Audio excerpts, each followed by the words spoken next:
I'm excited to talk to you about Sculptra. It's one of my favorite treatments for both the young and mature.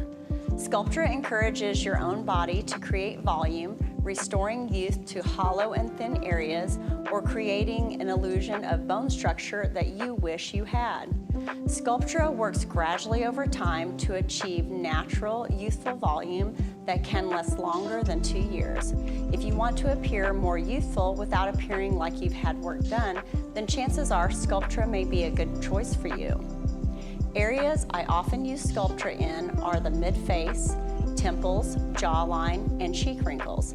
But in addition to restoring volume in those areas, it also improves the skin quality and firmness. I've seen this to be true in my patients and myself over the many years I've been injecting.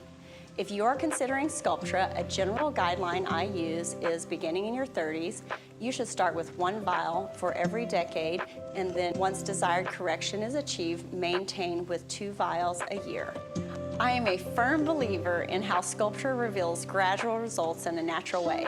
Consider adding it to your yearly beauty routine.